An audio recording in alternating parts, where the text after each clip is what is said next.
My father stood in his boss's office, laughing at me for even thinking I could afford a stake in their company, calling me a dreamer who'd never amount to anything in the real business world.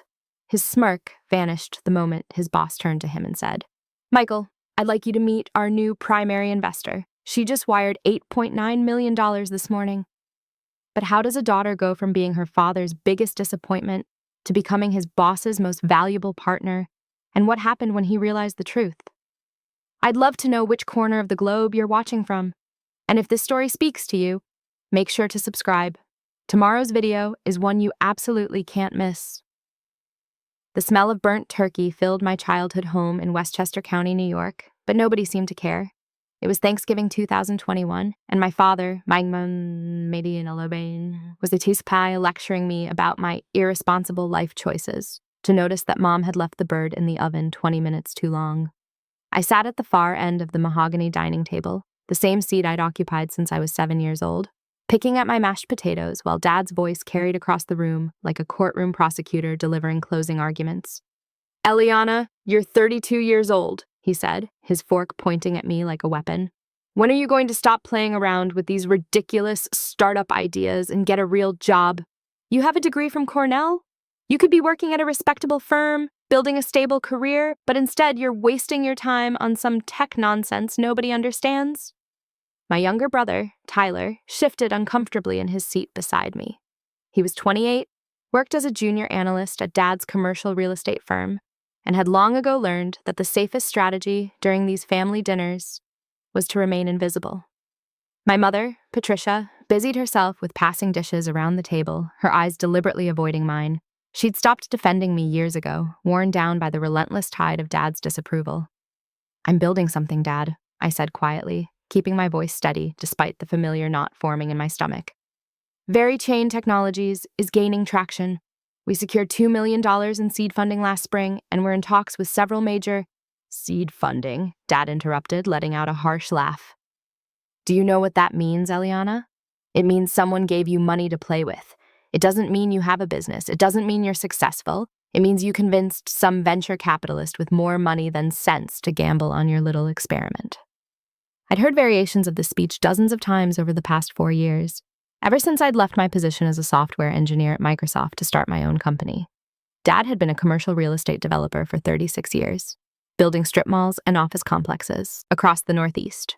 To him, business meant tangible assets, buildings you could see, leases you could sign, properties you could touch, blockchain technology, cryptocurrency security protocols, and decentralized finance platforms might as well have been ancient Egyptian hieroglyphics for all the credibility he gave them. "The venture capital firm that invested in us has a portfolio worth over $3 billion, I said, trying to keep the defensiveness out of my voice. "They don't invest in companies they don't believe in. They invest in lottery tickets," Dad shot back. "For every one company that succeeds, 99 fail. And from what I can see, yours is headed straight for the failure column. How much are you actually making, Eliana? What's your salary?" The question hung in the air like a guillotine blade. I knew where this was going. I'd been paying myself a modest $55,000 annually, pouring every other dollar back into the company's development, hiring top-tier developers, and building out our security infrastructure.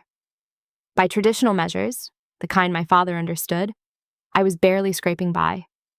My apartment in Brooklyn was a 600-square-foot studio in a building where the elevator worked maybe 3 days out of 7. I drove a 2014 Honda Civic with 140,000 miles on it. I bought my clothes at Target and Marshall's. "I'm taking a reduced salary right now," I admitted. "The priority is building the company's foundation. Once we launch our primary platform next quarter, the revenue projections show—" "Revenue projections," Dad repeated, shaking his head with what looked like genuine pity. "Eliana, sweetheart, projections aren't money. Projections are fantasies you write down to make yourself feel better about failing in the real world. Your brother Tyler here makes $85,000 a year, and he's only been with Horizon Realty for 3 years. He has a 401k, health insurance, a career path. What do you have?" Tyler shot me an apologetic glance, but he didn't say anything. He never did. "I have equity in a company that's going to revolutionize blockchain security," I said, but even as the words came out, I could hear how they sounded, like exactly the kind of naive, starry-eyed nonsense Dad thought I was peddling. We're developing technology that could protect billions of dollars in digital assets. The applications go beyond cryptocurrency. We're talking about supply chain verification, medical record security, financial transaction protection. Buzzwords, Dad interrupted, cutting through my explanation like it was tissue paper. You're speaking in buzzwords, Eliana. That's what people do when they don't have a real business. They hide behind jargon and hope nobody asks them substantive questions. He leaned back in his chair, the leather creaking under his weight. Let me ask you something concrete.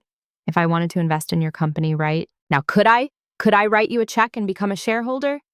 The question caught me off guard. Dad had never expressed even the slightest interest in VeryChain before. For a moment, I wondered if this might actually be a genuine offer, if somewhere beneath all his criticism, there might be a father who wanted to support his daughter's ambitions. We're not currently raising another funding round, I said carefully. We closed our Series A last month, $7.2 million from Gradient Ventures and Fortress Capital. I watched Dad's eyebrows rise slightly. $7.2 million was real money, even by his standards, but the surprise lasted only a moment before his expression settled back into familiar skepticism. And how much of that did you personally invest? He asked. How much of your own money did you put into this company? Here was the landmine I'd been trying to avoid stepping on all evening. The truth was complicated in ways Dad wouldn't appreciate or understand. I'd invested everything I had in VeryChain, not just money, but 4 years of 18-hour days, relationships I'd let wither, a social life that had dwindled to occasional coffee meetings with other founders who understood the obsessive demands of building something from scratch. But in terms of pure dollars, my personal financial investment was exactly $47,000. My entire savings when I'd started the company, supplemented by maxed-out credit cards and a personal loan from my college roommate, Maya Gupta, who believed in what we were building. I've invested everything I have, I said, which was true even if it sidestepped the specific dollar amount. That's not what I asked, Dad pressed. How much money, Eliana? Actual dollars. Does it matter? I asked, feeling my face flush. The company has raised over $9 million in total funding. We have 12 employees. We have patents pending on 3 separate technologies. We have contracts in negotiation with. It matters because it tells me whether you actually believe in what you're doing or whether you're just good at convincing other people to risk their money, Dad said. His voice had taken on that particular tone, calm, measured, devastating, that he used when he really wanted to drive a point home. Real entrepreneurs put their own capital on the line. They mortgage their houses. They drain their retirement accounts. They bet everything on their vision because they know, not hope, not project, but know that they're going to succeed. I felt Tyler's hand briefly touch my arm under the table, a small gesture of solidarity that he'd never make visible to Dad. Mom cleared her throat and suggested we might want to talk about something else, but Dad wasn't finished. You want to know what I think? He said, leaning forward with his elbows on the table. I think you've convinced yourself that you're building something important because the alternative is admitting that you made a mistake.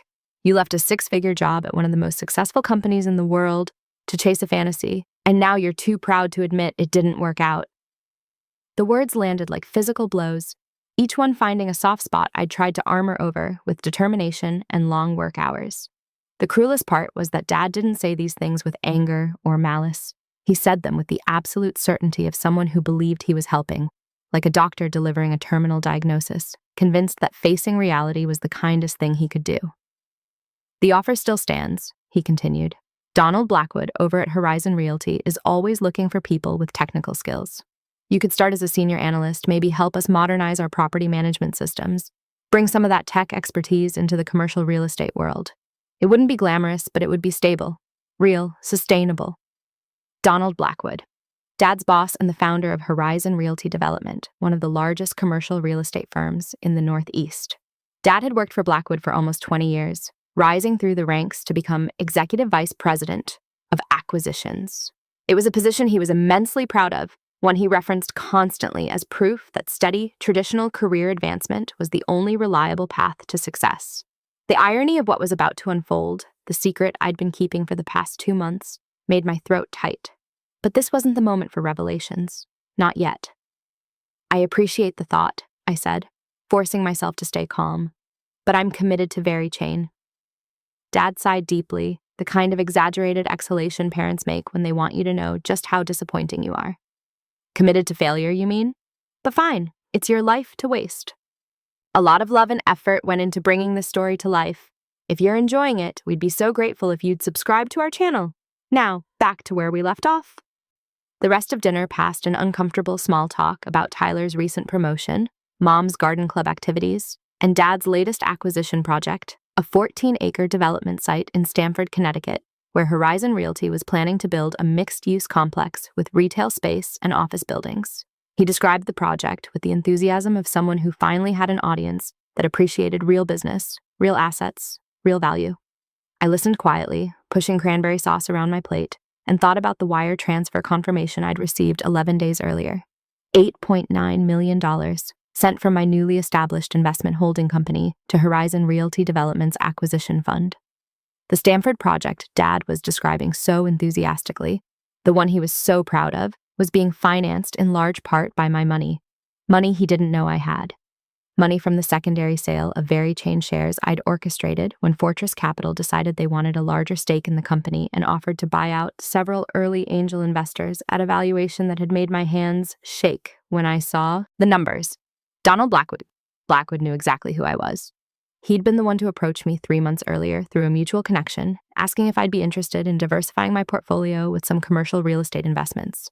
We'd met 4 times, reviewed the Stamford project financials, discussed the partnership structure, and negotiated terms.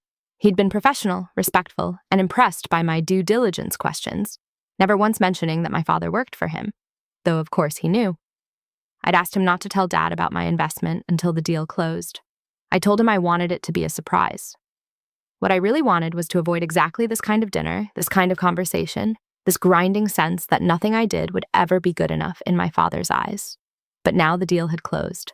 The money had been transferred, the partnership agreements had been signed, and in 6 days there was going to be a formal announcement meeting where all of Horizon Realty's major investors would be introduced to the senior staff. 6 more days until Dad learned the truth. I just had to survive until then. Monday morning arrived with the kind of cold rain that made Manhattan feel gray and exhausting. I stood in front of the floor-to-ceiling windows of Very Chain's office space in the Flatiron District, watching water stream down the glass while my co-founder and CTO, Nathan Park, ran through our final pre-launch checklist. We were 72 hours away from deploying our primary security platform to our first 3 corporate clients, and every line of code, every protocol, every failsafe had to be absolutely perfect. Transaction encryption is running at 0.003 seconds, Nathan said, his eyes never leaving his triple monitor setup. That's faster than our projections. The distributed ledger verification is holding stable even under the stress test loads. We're good, Eliana. We're actually ready. Nathan was 35, a former cybersecurity specialist at the NSA who'd left government work because he wanted to build something that could actually change how the world protected digital assets. We'd met at a blockchain conference in Austin 4 years ago, started talking about the fundamental vulnerabilities in existing systems, and by the end of that weekend had sketched out the basic architecture of what would become Very Chain on cocktail napkins. He was brilliant, methodical, and one of the few people who'd never once doubted what we were trying to accomplish. Run the penetration test one more time, I said. I want to see it hold against the advanced persistent threat scenarios. You're stalling, Nathan said, but he was already pulling up the testing protocols. You know the system works. What's really bothering you? I didn't answer immediately. The truth was complicated in ways I couldn't fully articulate. In 6 days, I'd be standing in Donald Blackwood's conference room while he introduced me as Horizon Realty's newest major investor. My father would be there. He'd learned that his disappointing daughter, the one who'd wasted a Cornell degree on tech nonsense, had just written an $8.9 million check without blinking. Part of me wanted to see his face when he realized everything he'd said at Thanksgiving dinner was based on assumptions that were completely wrong. But another part of me, a part I didn't particularly like, worried that even this wouldn't be enough, that he'd find some way to diminish it, to explain it away, to maintain his narrative that I was still somehow failing by his standards. My father called yesterday, I said finally, wanted to know if I'd thought about his job offer. Nathan turned away from his monitors, giving me his full attention. He'd heard enough about my father over the years to understand the weight that simple sentence carried. What did you tell him? That Very Chain is about to launch a platform that 3 Fortune 500 companies are paying us a combined $12 million annually to use. I paused. Actually, I didn't tell him that. I just said I was busy with work. Why didn't you tell him? It was a fair question, and I didn't have a good answer. Maybe because I wanted the Horizon Realty reveal to be the moment when everything changed. Maybe because I was tired of defending myself in piecemeal conversations that never went anywhere. Maybe because some part of me was still that 7-year-old girl at the far end of the dining table, desperate for Dad's approval, but convinced she'd never get it, no matter what she accomplished. The launch is going to change things, Nathan said.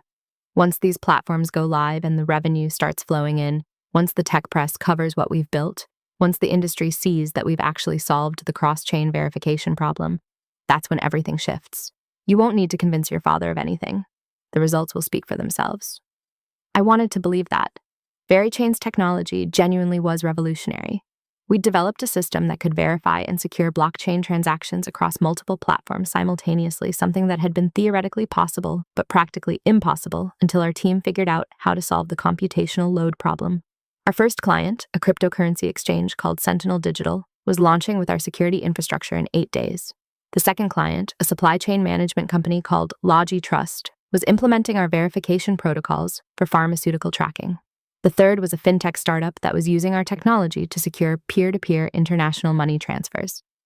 The Morgan Stanley meeting is this Thursday, Nathan continued, turning back to his work. If that goes the way I think it will, we're looking at enterprise banking partnerships. That's when the valuation really explodes. Morgan Stanley, we'd been in preliminary discussions with their digital assets division for 6 months, but 3 weeks ago, they'd requested a formal presentation of our technology. Not a pitch meeting, a technical deep dive with their infrastructure security team. They wanted to understand exactly how our protocols worked, what vulnerabilities might exist, and whether our system could scale to handle the transaction volumes a major investment bank would generate. Nathan and I had spent the past month preparing a presentation that would satisfy their scrutiny without revealing the proprietary algorithms that made our technology work. My phone buzzed with a text message. Maya Gupta, my college roommate and one of VeriChain's angel investors, asking if I wanted to grab lunch. Maya worked as a senior product manager at Google now, but she'd believed in VeriChain from day one, lending me $20,000 from her own savings when banks wouldn't give me business loans and investors thought blockchain security was too speculative. I owed her more than money. I owed her faith when faith was in short supply. We met at a Thai place near Union Square, squeezing into a corner table, while rain continued to hammer the streets outside. Maya ordered pad thai and immediately launched into the question I knew was coming. Have you heard from your father since Thanksgiving? Maya had been my roommate for 3 years at Cornell. She'd sat through enough of my phone conversations with Dad to understand the dynamic, had witnessed enough of my post-family dinner emotional spirals to know that this wasn't simple parent-child tension. This was something deeper and more corrosive. He called to remind me that Donald Blackwood's job offer is still on the table, I said. Apparently they need someone to modernize their property management database systems. Maya made a face. Property management databases. After you built a platform that's about to revolutionize blockchain security, that's perfect. He doesn't know about Morgan Stanley, or Sentinel Digital, or the fact that we're projecting $28 million in revenue next year. I pushed noodles around my plate. He still thinks I'm playing pretend businesswoman while burning through other people's money. So tell him, Maya said. Why are you waiting? Just call him up and lay out the numbers. Show him the contracts, the client list, the revenue projections. Make him see what you've built. Because it won't matter, I said, and realized as I said it that I believed it. He'll find something to criticize. The revenue isn't guaranteed. The clients might leave. The technology could become obsolete.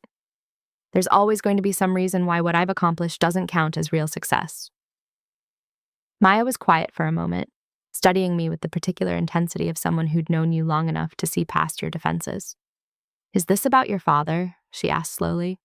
Or is this about you needing his approval? The question hit harder than I wanted to admit. I'd spent 4 years telling myself I was building VeriChain because I believed in the technology, because I saw a problem that needed solving, because I wanted to create something meaningful. And all of that was true. But underneath those noble motivations was a quieter, less comfortable truth. I wanted to prove my father wrong. I wanted to show him that his dismissive judgments were garbage, that his narrow definition of success was obsolete, that the daughter he'd written off as a dreamer was actually going to change an entire industry. The Horizon Realty meeting is Friday, I said, changing the subject, but not really. Donald Blackwood is introducing all the major investors to the senior staff. Dad's going to be there. Maya's eyes widened. He's going to find out you invested $8.9 million in his boss's company? That's the plan. And you didn't tell him beforehand because I want to see his face when he realizes, I said. The honesty felt uncomfortable. I want him to understand that while he was lecturing me about getting a real job, I was making more money than he's made in his entire career. I want him to know that the startup he mocked is successful enough that I can diversify into real estate investments bigger than anything he's personally handled. I stopped, hearing how I sounded. Petty, vindictive, like a child planning revenge instead of an adult who genuinely achieved something worth being proud of. You want him to be proud of you, Maya said softly. You want him to see what you've accomplished and finally say you were right all along. Yes, I admitted. Is that pathetic? It's human, Maya said. But Eliana, you need to prepare yourself for the possibility that even this won't be enough. Some people are so locked into their worldview that no amount of evidence will change their mind. If your father has decided that you're not successful by his standards, he might find ways to maintain that belief no matter what you show him. I knew she was right, but knowing something intellectually and accepting it emotionally were two completely different things. The rest of the week blurred past in 16-hour workdays. Nathan and I rehearsed our Morgan Stanley presentation until we could deliver it in our sleep. Our lead developer, Carmen Rodriguez, ran final security audits on the client platforms. Our new hire, James Fletcher, a former Goldman Sachs analyst who joined VeryChain specifically to build out our financial services partnerships, prepared market analysis showing exactly how much money banks were losing annually to security breaches that our technology could prevent.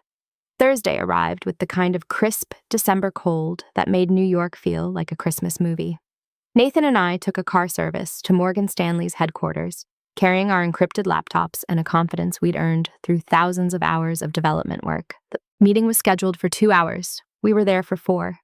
Their infrastructure security team asked every difficult question we'd anticipated and a dozen more we hadn't.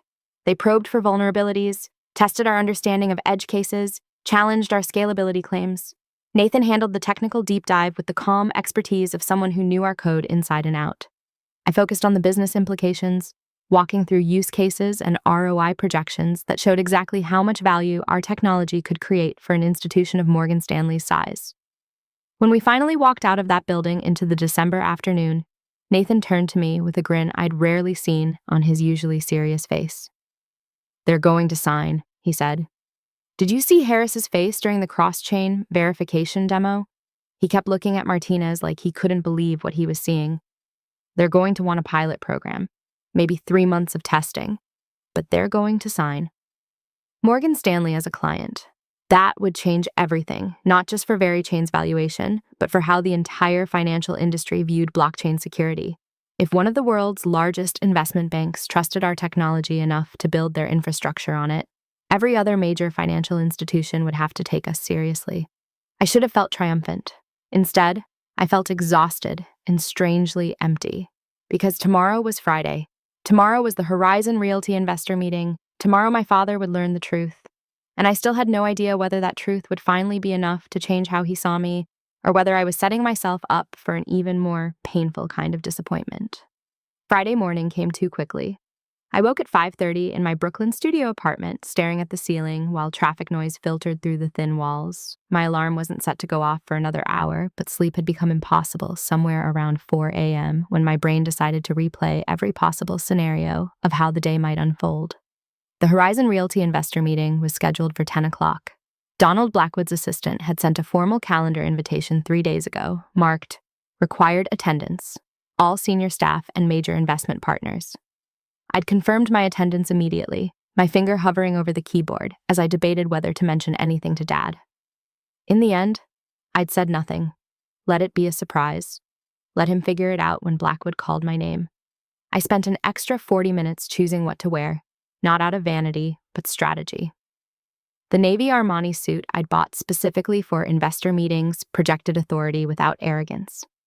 Simple diamond stud earrings my grandmother had left me. Hair pulled back in a neat bun that looked professional without being severe. Minimal makeup.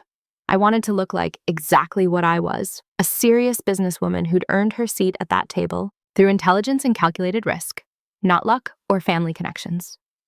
The subway ride from Brooklyn to Midtown Manhattan gave me time to rehearse my composure. I'd practiced this moment in my head hundreds of times over the past 2 months, but the reality of it approaching made my stomach clench with anxiety I couldn't quite name. This wasn't nervousness about the business deal itself. That was solid, the contract signed, the money transferred, everything legally airtight. This was something more primal and uncomfortable, the fear that even this wouldn't be enough, that my father would somehow find a way to diminish it, to make me feel small and foolish despite having just made one of the largest real estate investments in Horizon Realty's history. Blackwood's offices occupied floors 18 through 22 of a glass tower overlooking Bryant Park. I'd been here twice before for due diligence meetings, but today the building felt different, charged with significance that had nothing to do with commercial real estate and everything to do with family dynamics I'd been trying to escape my entire adult life. The elevator ride to the 20th floor felt endless. When the doors finally opened, I stepped into a reception area decorated with photographs of Horizon Realty's most prestigious developments: the Riverside Plaza complex in Boston, the Gateway Center in Philadelphia, the Harbor View Towers in Baltimore. Expensive achievements immortalized in expensive frames. My father had worked on 3 of these projects. He'd pointed them out to me countless times over the years as proof that real success meant building things that lasted, things people could actually see and touch. "Ms. Brown," a young woman in a crisp blouse approached with a professional smile. "Mr. Blackwood is expecting you. The conference room is this way." She led me through hallways lined with architectural renderings and market analysis charts. Through open office doors, I could see analysts hunched over computer screens, project managers on phone calls, the ordinary machinery of a successful commercial real estate firm. Somewhere in this building, my father was probably reviewing acquisition spreadsheets, completely unaware that his disappointing daughter was about to upend every assumption he'd made about her life. The conference room was designed to intimidate. A massive table made from reclaimed wood, leather chairs that probably cost more than my monthly rent, floor-to-ceiling windows offering panoramic views of Manhattan. About 15 people were already seated, some I recognized from my previous meetings with Blackwood, others I'd never seen before. Donald Blackwood himself stood at the head of the table, 73 years old and radiating the quiet confidence of someone who'd built a commercial real estate empire from scratch over 4 decades. "Eliana," he said warmly, crossing the room to shake my hand. "Glad you could make it. We're just waiting for a few more people before we start." I took a seat near the middle of the table, positioning myself where I'd have a clear view of the door. Other investors filtered in, a couple who'd made their fortune in pharmaceutical distribution, a hedge fund manager I recognized from financial news coverage, a silent partner who owned a chain of luxury hotels. The energy in the room was exactly what you'd expect. Wealthy people gathering to discuss how to make more money, conversations flowing easily between golf handicaps and market predictions. Then my father walked through the door. He was mid-conversation with a colleague, laughing at something, his suit perfectly pressed and his leather portfolio tucked under one arm. The portfolio I'd given him for his birthday 6 years ago, back when I still harbored fantasies that the right gift might bridge the gulf between us. He didn't notice me immediately. His attention focused on finding a seat, greeting colleagues, settling into the familiar rhythm of a business meeting he'd attended dozens of times before. When his eyes finally swept across the table and landed on me, his expression went through a visible progression: confusion, surprise, and then something that looked like concern. He glanced at Blackwood, then back at me, clearly trying to understand why his daughter was sitting in this conference room. Maybe he thought I'd made a mistake, walked into the wrong meeting. Maybe he assumed I was here to meet him for lunch and had gotten the time wrong. The possibility that I belonged at this table clearly hadn't occurred to him. I met his gaze directly, keeping my expression neutral, not smiling, not hostile, just calm and professional. The face I wore in every serious business meeting. The face that said I had every right to be exactly where I was. "Michael," Blackwood said, noticing the silent exchange. "Good, you're here. Take a seat. We're about to get started." Dad sat down across the table from me, 3 seats to my right. His colleague, a man I vaguely recognized from some family event years ago, leaned over to whisper something. Dad nodded absently, but his attention kept flickering back to me, questions clearly piling up behind his carefully maintained professional demeanor. Blackwood called the meeting to order with the practiced ease of someone who'd led thousands of similar gatherings. He welcomed everyone, thanked them for their attendance, and launched into a brief overview of Horizon Realty's current project portfolio. The Stamford development was proceeding ahead of schedule. The Newark mixed-use complex had secured all its anchor tenants. The Providence waterfront renovation had received final zoning approval. Numbers flashed on a projection screen. Projected returns, occupancy rates, market comparisons that showed Horizon Realty consistently outperforming competitors. Now, Blackwood continued, I want to take a moment to introduce some of our newest investment partners. These are the individuals and entities who've made our current expansion possible, who've demonstrated confidence in our vision and our execution. He gestured to a woman in her 60s near the end of the table. Linda Garrison from Garrison Family Trust has increased her position substantially, bringing an additional $4.2 million to our Baltimore project. Polite applause. Linda nodded acknowledgement, clearly comfortable with this kind of recognition. Blackwood worked his way around the table, introducing other new investors, detailing their contributions, explaining how their capital was being deployed. The pharmaceutical distribution couple had invested $3.7 million in the Newark complex. The hedge fund manager had committed $6.1 million across multiple projects. Each introduction was met with the same polite applause, the same professional nods, the same unspoken understanding that this was how serious money operated. Quietly, strategically, with returns measured in years rather than months. I watched my father's face as the introductions progressed. He was paying attention, but with the slightly detached focus of someone who'd sat through hundreds of these meetings. This was routine for him. Investors came and went. Money flowed in predictable patterns. Nothing about this morning suggested his world was about to shift in ways he couldn't have imagined. Then Blackwood's gaze settled on me. And finally, he said, his voice taking on a tone of particular enthusiasm, I want to introduce someone who's made a truly remarkable commitment to Horizon Realty's future. She came to us 3 months ago with a level of due diligence and strategic thinking that impressed everyone involved in the evaluation process. Her questions about our development pipeline, our risk management protocols, and our long-term market positioning were some of the most sophisticated I've encountered in my 4 decades in this business. I kept my breathing steady, my posture relaxed, my hands folded calmly on the table in front of me. Across from me, I could see my father's attention sharpening, his professional mask starting to crack as he began to suspect that something unexpected was happening. She's a Cornell graduate, Blackwood continued, a tech entrepreneur who's built a blockchain security company that's about to revolutionize how digital assets are protected. She represents exactly the kind of innovative thinking we need as commercial real estate evolves into an increasingly technology-driven industry. And she's demonstrated her confidence in Horizon Realty's vision by making the single largest individual investment in our current development fund. The room had gone very quiet. Every person at that table was now trying to figure out who Blackwood was talking about, their eyes scanning faces, looking for clues. Her investment of $8.9 million, Blackwood said, letting the number hang in the air for a moment, is financing a significant portion of our Stanford mixed-use development, the project that Michael Brown has been leading with such exceptional skill over the past 18 months. I watched my father's face as the pieces clicked into place, the confusion crystallizing into comprehension, the professional mask collapsing entirely as shock took over. His eyes locked on mine, his mouth opening slightly as if to speak, though no sound came out. I'd like you all to join me in welcoming, Blackwood said, gesturing directly at me with genuine warmth, Ms. Eliana Brown, who is not only one of our most valued new investment partners, but also, as some of you may have gathered, Michael's daughter. Eliana, thank you for your confidence in Horizon Realty. We're honored to have you as part of our investment family. The applause that followed felt surreal, like it was happening in a different room to a different person. I stood, acknowledging the welcome with a slight nod, aware that every eye in the room was now on me, but especially aware of my father's stare, fixed and unblinking, his face cycling through emotions I couldn't quite read. Shock, certainly. Confusion, obviously. But underneath those surface reactions, something deeper and more complicated was happening. Some fundamental recalibration of assumptions he'd built his entire understanding of me upon. Eliana, Blackwood said, would you like to say a few words? I hadn't prepared a speech, hadn't expected to be asked to speak. But the invitation hung in the air, and refusing would look strange, unprofessional. So I cleared my throat and let years of pitch meetings and investor presentations guide my voice into something steady and confident.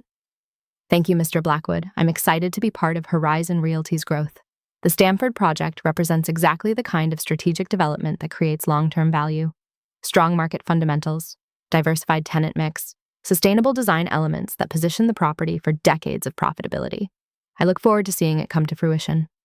I paused, my eyes meeting my father's across the table. And I'm particularly impressed by the leadership team that's been driving this project forward. Their expertise and dedication are clear in every aspect of the development plan. More applause. I sat down, my heart pounding in a way that had nothing to do with public speaking and everything to do with the fact that I had just spoken about my father's work, praising it, acknowledging his skill in front of his colleagues and his boss, saying out loud what I'd never quite managed to say at family dinners or Thanksgiving gatherings, that I saw what he'd accomplished, that I recognized his expertise, that despite all our conflicts, I understood he was good at what he did. The meeting continued with discussions of quarterly projections, upcoming acquisition opportunities, market analyses that I forced myself to pay attention to, even though my entire consciousness was focused on my father's presence 3 seats away. He'd recovered his professional composure, or at least the appearance of it, but I could see the tension in his shoulders, the way his jaw remained tight, the occasional glances he threw my way when he thought I wasn't looking.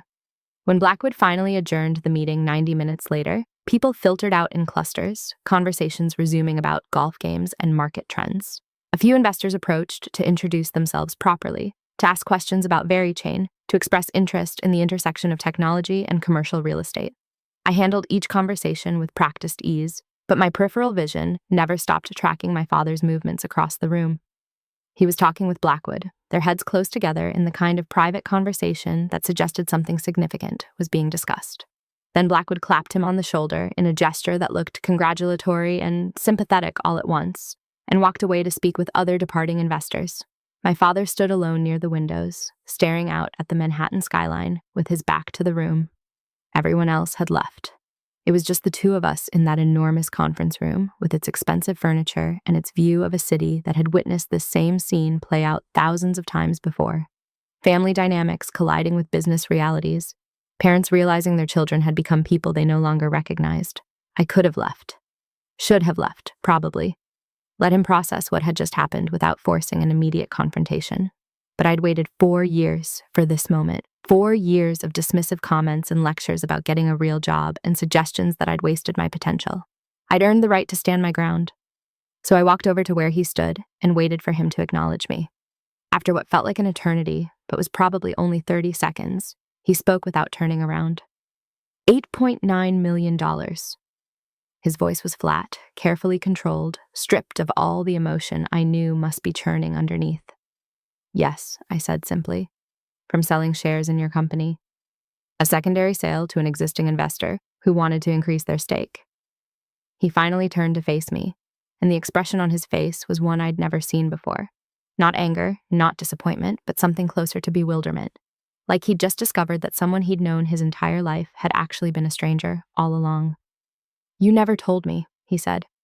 You sat at Thanksgiving dinner and let me lecture you about getting a real job, about your tech nonsense, about how you'd never amount to anything, and you never once mentioned that you'd just invested $8.9 million in my company. The accusation in his voice was clear, but I refused to feel guilty. I'd earned that money. I'd invested it wisely. And if I'd wanted to keep it private until the formal announcement, that was my right. Would you have believed me? I asked quietly. If I'd told you at Thanksgiving that VeryChain was successful enough for me to make that kind of investment, would you have taken me seriously? Or would you have found some way to dismiss it, to explain why it didn't count as real success? He didn't answer immediately, and in that silence I saw the truth written across his face. He didn't know. He genuinely couldn't say whether he would have believed me or not, whether his certainty about my failure was so complete that no amount of evidence would have penetrated it. Blackwood says you asked sophisticated questions about risk management, Dad said finally, that you understood the development timeline better than some investors who've been in commercial real estate for decades. I did my due diligence, I said. Same way I do with every investment decision. Same way I've been running VeryChain for 4 years. We stood there in that conference room, father and daughter, separated by 3 feet of expensive carpet and a gulf of misunderstanding that suddenly felt both enormous and desperately fragile. Everything that had been said at Thanksgiving hung between us, every dismissive comment and mocking laugh now revealed as judgments made from a position of complete ignorance about who I actually was and what I'd actually accomplished. And I waited to see if this moment would be enough to finally change something between us, or if we were destined to remain exactly what we'd always been. 2 people who shared DNA but couldn't figure out how to see each other clearly. The silence between us stretched until Dad finally broke it with a question I hadn't expected. Why commercial real estate? I blinked, thrown off balance by the shift away from accusations and toward something that sounded almost like genuine curiosity. What do you mean? You could have invested that money anywhere, he said, his voice still tight but no longer accusatory. Tech companies, biotech startups, venture capital funds, things you already understand. Why Horizon Realty? Why real estate development? It was a fair question, and the honest answer was complicated, in ways I wasn't sure I wanted to admit standing in his boss's conference room. But we'd come this far. We were standing in the wreckage of every assumption he'd made about me. What was one more uncomfortable truth? Because I wanted to understand your world, I said. For 4 years, you've told me that blockchain technology isn't real business, that I'm wasting my time on something that doesn't matter. You talk about commercial real estate like it's the only form of legitimate success. So I thought maybe if I learned your industry, if I invested in it successfully, you might finally see that I'm not the incompetent dreamer you think I am. Dad's expression flickered with something I couldn't quite identify. That's why you didn't tell me? You wanted to prove you could succeed in my field without my help? I wanted to prove I could succeed anywhere, I corrected. In my field, in your field, in any industry where due diligence and strategic thinking matter. I wanted you to stop seeing me as your disappointing daughter who made bad life choices and start seeing me as someone who knows what she's doing. He turned back to the window, and when he spoke again, his voice was quieter. Blackwood said you caught an error in the Stamford zoning variance analysis that his legal team had missed. Something about easement rights that could have delayed the project by 6 months if it hadn't been addressed. The property line surveys showed a 20-foot discrepancy with the municipal records, I said. It wasn't hard to catch if you were reading the documents carefully. His legal team didn't catch it, Dad said. They're some of the best real estate attorneys in the Northeast, and they didn't catch it, but you did. There was something in his voice I'd never heard before, not quite admiration, but maybe the beginning of respect. The realization that his daughter wasn't just lucky or foolish with her money, but actually competent at analysis and risk assessment. I spent 8 weeks reviewing every document related to that project, I told him. Every zoning regulation, every environmental impact study, every market analysis. I interviewed 3 independent commercial real estate consultants. I visited the site 4 times at different hours to assess traffic patterns and neighborhood dynamics. I didn't invest $8.9 million on instinct, Dad.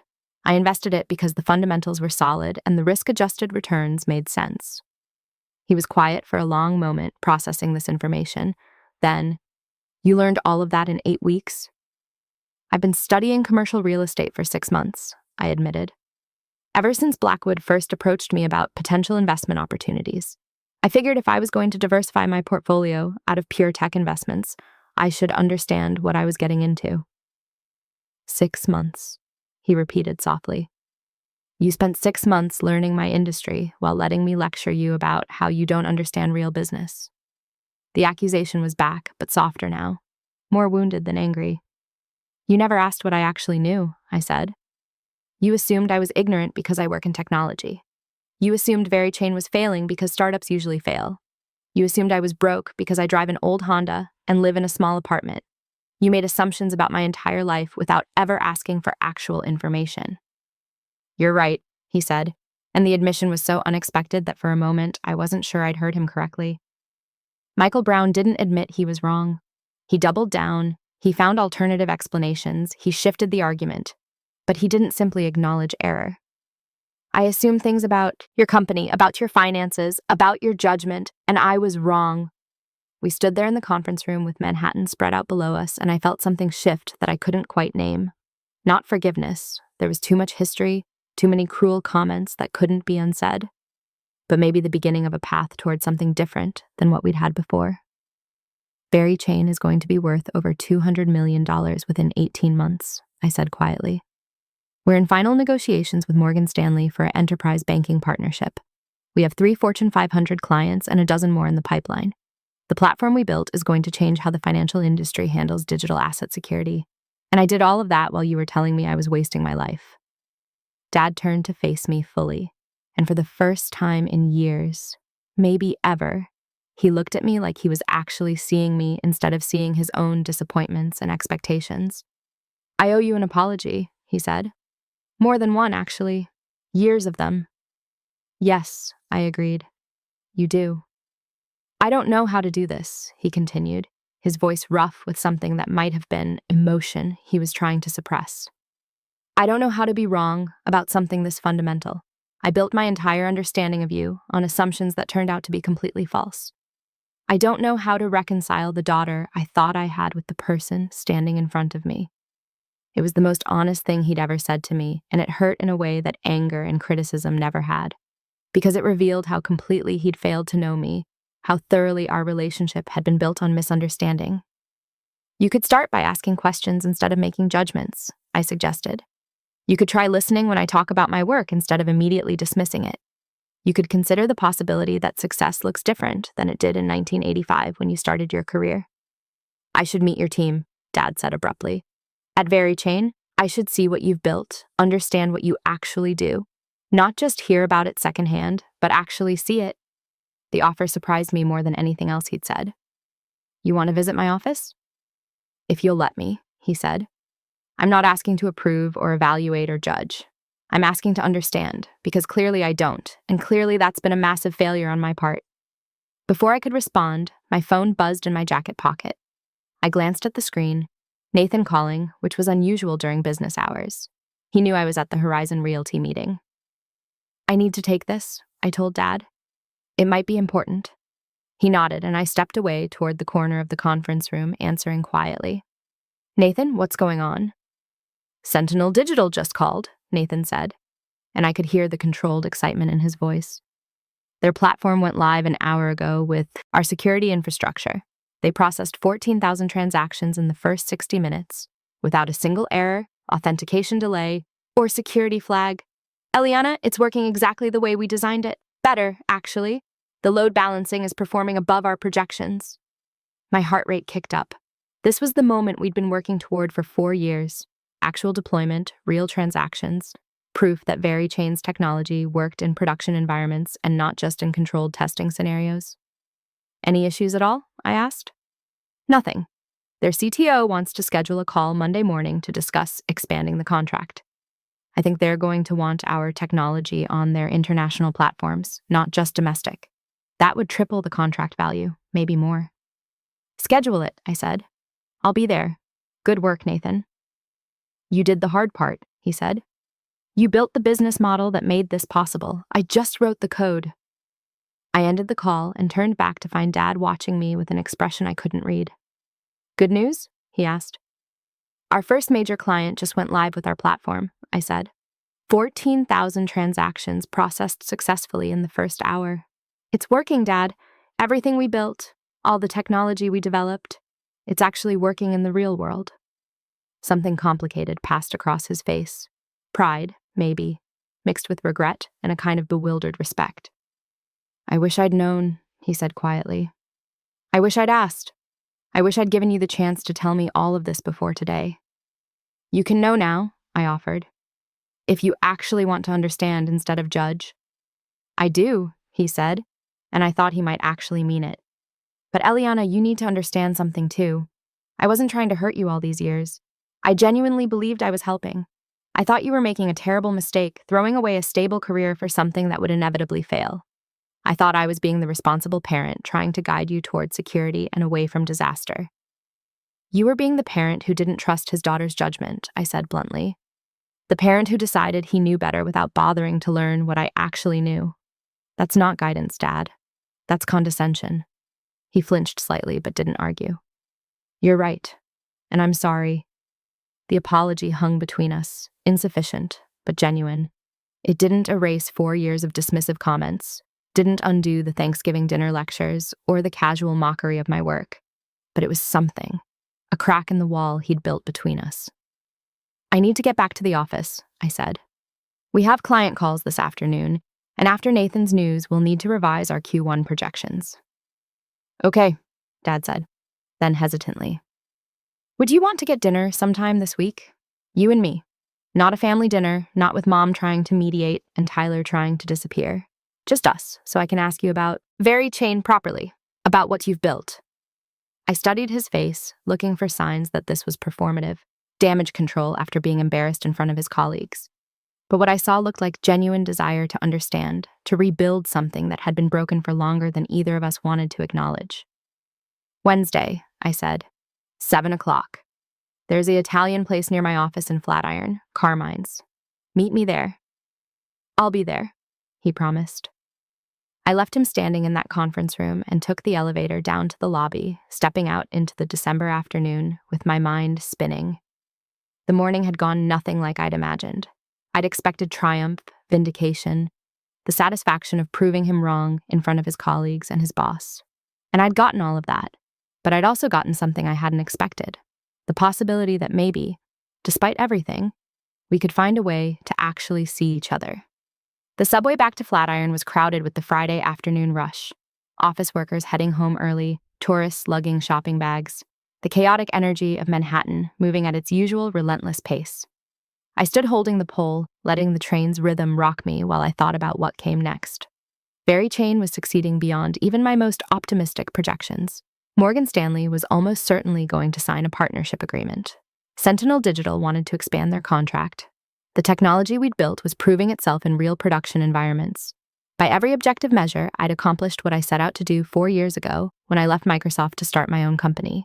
But standing in that conference room with my father, watching him struggle to reconcile his assumptions with reality, I'd realized something uncomfortable. I'd spent 4 years proving him wrong, but I'd never figured out how to exist in a relationship with him that wasn't built on conflict. Success was supposed to be the answer, the thing that would finally make everything okay between us. Instead, it just revealed how little we actually knew each other. My phone buzzed with a text from Maya. "How did it go?" I typed back. He apologized. "We're having dinner Wednesday." Her response came immediately. "That's huge. Are you okay? Was I okay?" I just revealed an $8.9 million investment to my father in front of his entire office. I'd watched him realize that everything he thought he knew about my life was wrong. I'd gotten the apology I'd been waiting years to hear. Our first major client had just successfully deployed our platform. By any reasonable standard, this was one of the best days of my professional life. But I felt strangely hollow, like winning a war I'd been fighting for so long that I'd forgotten what peace was supposed to feel like. "I think so," I texted back. "Still processing." "Dinner tomorrow?" Maya offered. "You can tell me everything." "Yes," I typed. "I'll need wine. Lots of wine."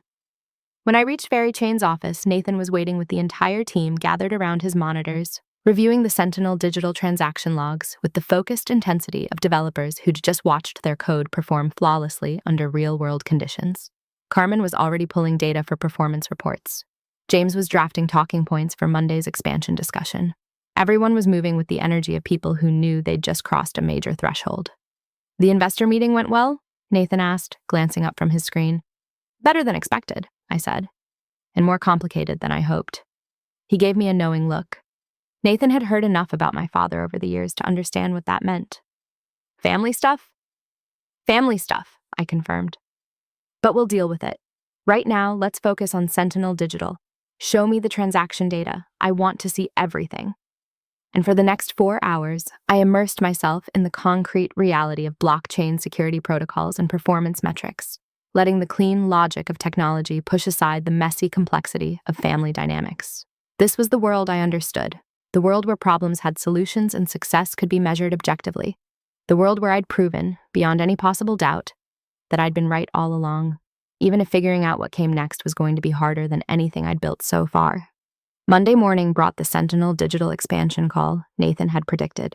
Their CTO, David Brennan, spent 45 minutes explaining how Very Chain's security platform had exceeded every performance benchmark they'd established. Transaction processing times were 30% faster than projected. The authentication protocols had caught 2 attempted security breaches that their previous system would have missed entirely. Their user base was already providing feedback about improved platform reliability and faster transaction confirmations. "We want to implement your technology across our European and Asian exchanges." That's another 43 markets, approximately 800,000 daily transactions at current volumes. "We're looking at a contract expansion in the range of 18 to 22 million annually." Nathan and I exchanged glances across the conference table. That was nearly double our original projection for Sentinel Digital's total contract value. Combined with our other clients and the likely Morgan Stanley partnership, Very Chain was on track to generate over $50 million in revenue next year. We'll need to scale our infrastructure, I said, already running calculations in my head. That transaction volume requires expanding our server capacity and adding redundancy protocols. We'd be looking at a 4-month implementation timeline. That works for our rollout schedule, Brennan confirmed. Can you have a formal proposal to us by end of week? You'll have it by Thursday, I promised. After the call ended, Nathan leaned back in his chair with a grin that transformed his usually serious face. 50 million in revenue. Do you remember when we were trying to figure out how to pay for office space? I remembered. Barry Chain's first office had been Nathan's living room in Queens, both of us hunched over laptops balanced on his coffee table, surviving on instant ramen and the kind of optimism that looks foolish until it actually works. We'd spent 6 months operating out of that apartment before our seed funding let us afford actual office space. How many people do we need to hire to handle this scale? I asked.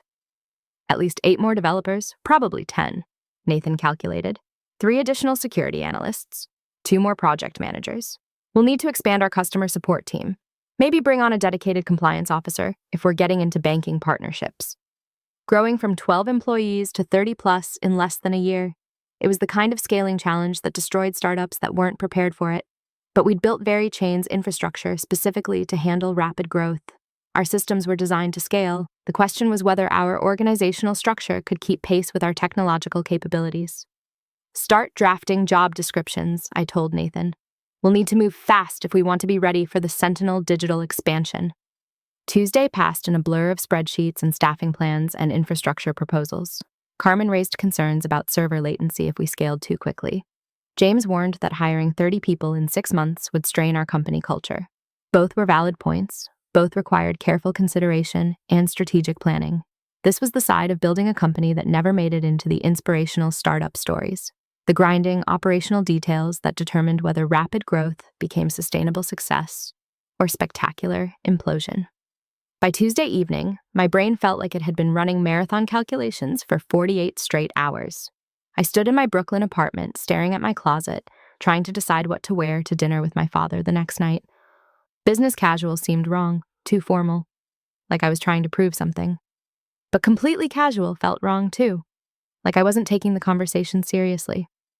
I texted Maya, "What do you wear to dinner with your father when you're trying to rebuild a relationship that's been broken for years?" Her response came quickly. "Something that makes you feel confident. This isn't about impressing him.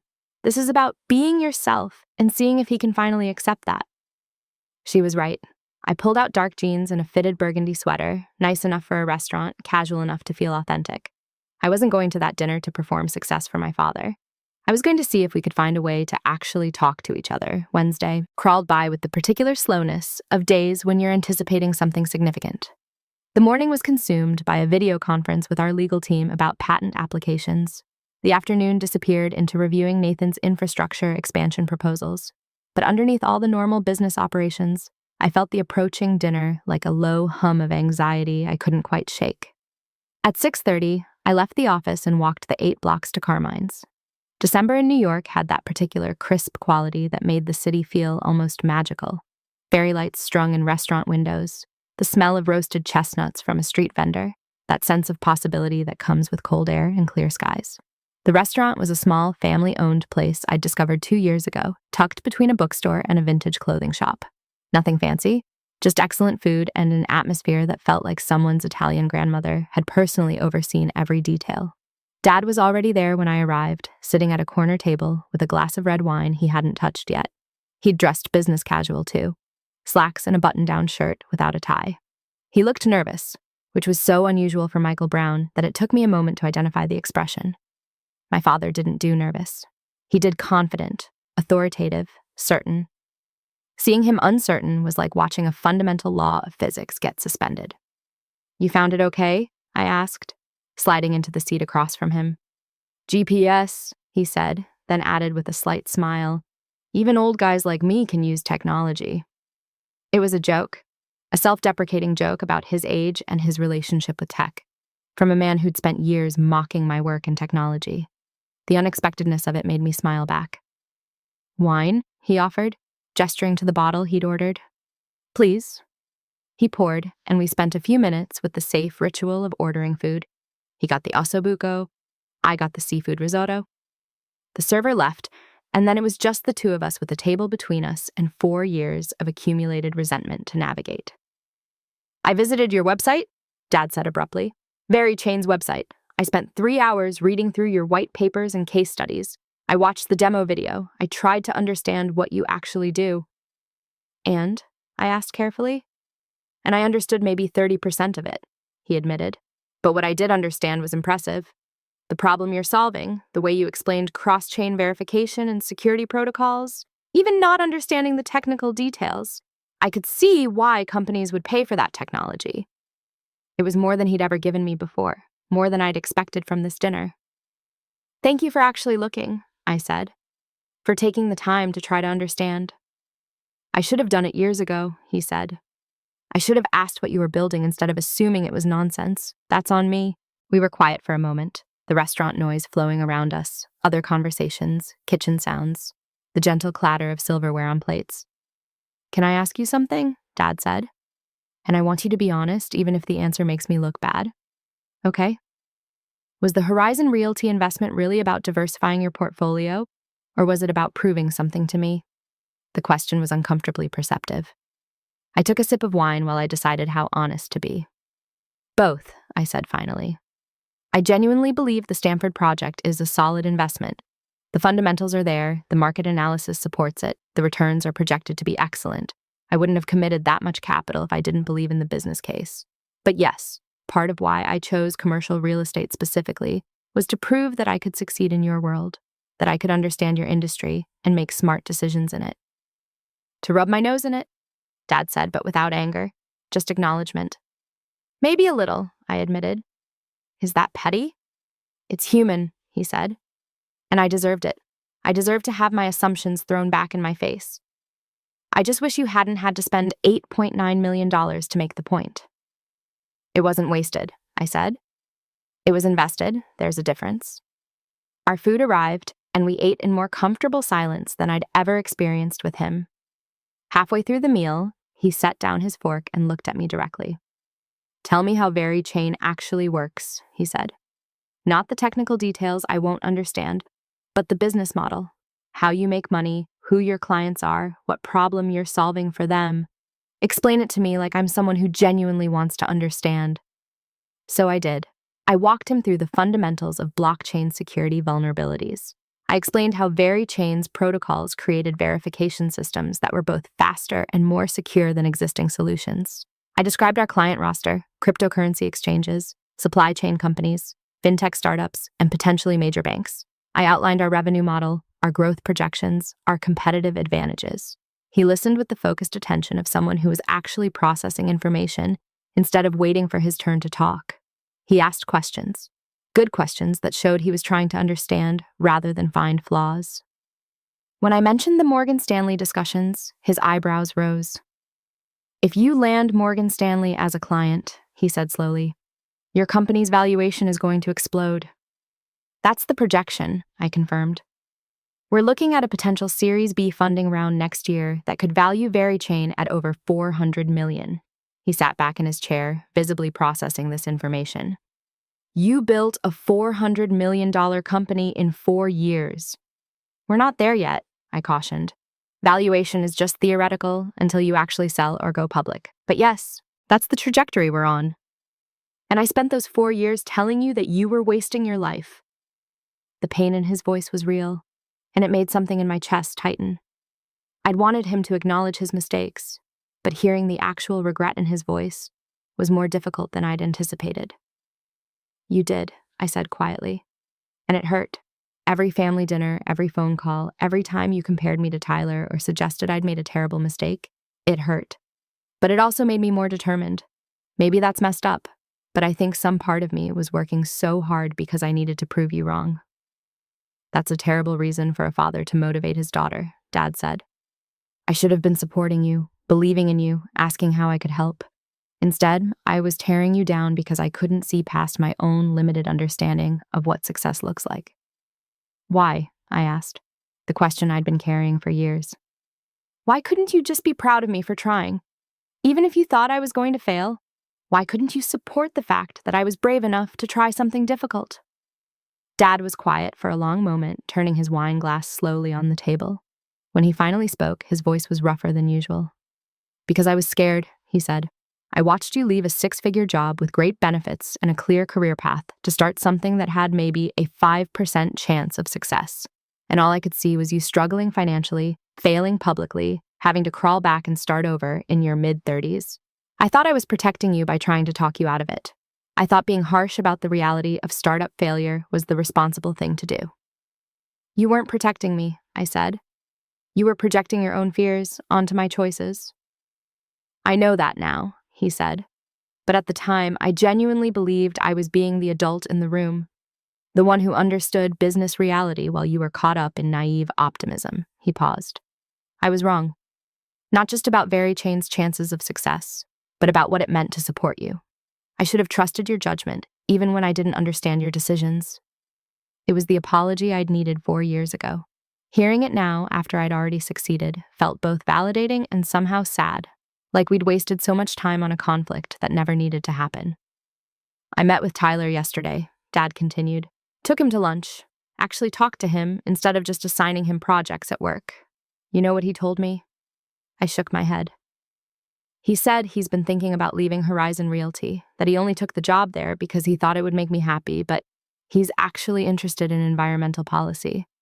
Wants to go back to school for a master's degree in urban planning and sustainability." That was news. Tyler had never mentioned any of this to me. "What did you tell him?" I asked. "I told him he should do it," Dad said. "That I'd rather have a son who's pursuing work he actually cares about than one who's just trying to live up to my expectations. I told him I'd already made that mistake with one of my kids, and I wasn't going to do it with the other." Something in my throat went tight. "That's good, Dad. That's really good." "Your mother and I have been talking," he continued, "about how we've handled things with you, about the assumptions we've made. She pointed out that we spent years worrying about you failing when we should have been celebrating you trying. She was right. We both owe you better than what we've given you." Our server came by to ask about dessert. We both declined, but ordered coffee instead. When she left, Dad reached into his jacket pocket and pulled out a folded piece of paper. "I wrote something down," he said, unfolding it, "because I wanted to make sure I said this right, and I know if I tried to do it off the cuff, I'd probably screw it up." He cleared his throat and began reading. "Eliana, I'm proud of you. Not because you succeeded in building a valuable company, though that's remarkable. Not because you made a smart investment in Horizon Realty, though that showed excellent judgment. I'm proud of you because 4 years ago, you saw something you believed in and you had the courage to pursue it, despite everyone telling you it was a mistake. I'm proud that you worked 18-hour days when you could have coasted on a comfortable salary at Microsoft. I'm proud that you built something meaningful instead of settling for something safe. And I'm ashamed that I couldn't see any of that until you'd already proven it beyond any possible doubt. You deserved a father who believed in you from the start, and I'm sorry I wasn't that father. But I'd like to try to be that father now, if you'll let me." He folded the paper carefully and put it back in his pocket.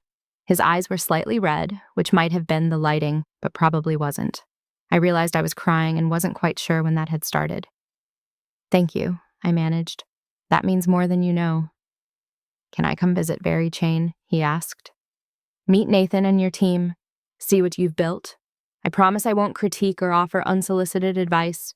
I just want to understand your world the way I should have been trying to understand it all along." "Yes," I said. "How about next Tuesday afternoon?" "I'll be there." We finished our coffee and split the check despite his protests. Outside the restaurant, the December air was cold enough to make our breath visible. We stood on the sidewalk for a moment, neither quite ready for the evening to end. "This doesn't fix everything," I said. 4 years of hurt doesn't disappear because of one good dinner." "I know," Dad said. "But maybe it's a start." "Maybe," I agreed. He hugged me then, an actual hug, not the stiff, obligatory embrace we usually exchanged at family gatherings. And for a moment, I let myself lean into it, let myself be the daughter who wanted her father's approval and had finally gotten something close to it. 2 weeks later, I stood in VeryChain's conference room with Nathan, Carmen, James, and our entire team, watching the press release go live. Morgan Stanley had signed a 5-year partnership agreement to implement our security infrastructure across their digital assets platform.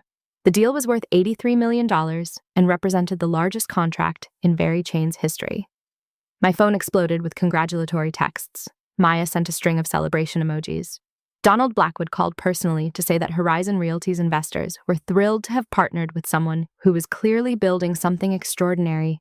Tyler texted to say he'd applied to 3 graduate programs in urban planning, and my father sent a message that was characteristically brief, but for him, revolutionary. Saw the news about Morgan Stanley. So proud of you. Love, Dad. I forwarded the text to Maya with a note. He said he's proud. Her response came immediately. It only took 4 years, $8.9 million, and Morgan Stanley to get him there. But better late than never. She was right. It had taken far too long, cost too much emotionally, and required proof that should never have been necessary. But standing in that office, surrounded by the team I'd built and the company we'd created together, looking at a phone full of messages from people who believed in what we were doing, I felt something I hadn't let myself feel before. Not vindication, though there was some of that. Not satisfaction, though that was there too. But something simpler and more fundamental. The quiet certainty that I'd been right all along. Not right about everything. I'd made plenty of mistakes, hired wrong people, pursued deals that didn't pan out, spent money on strategies that failed. But I'd been right about the thing that mattered most. That I was capable of building something meaningful. That my vision had value. That trusting my own judgment was worth the risk. My father's approval was nice to finally have. But somewhere along the way, probably on those 18-hour days when no one believed in Barry Chain except Nathan and me, probably during those moments when funding nearly fell through and I had to convince investors to take a chance on unproven technology, I'd stopped needing it quite so desperately. I'd built this company for a lot of reasons, to solve a problem that needed solving, to prove I could do it, to show my father he was wrong about me. But in the end, the best reason was the simplest one, because I believed I could and I was right, and that was enough. Looking for more? We've got 2 amazing stories ready for you right on screen. If this one touched you, these are absolutely worth your time. Click to watch them now, and hey, subscribe and hit that bell to never miss our latest uploads.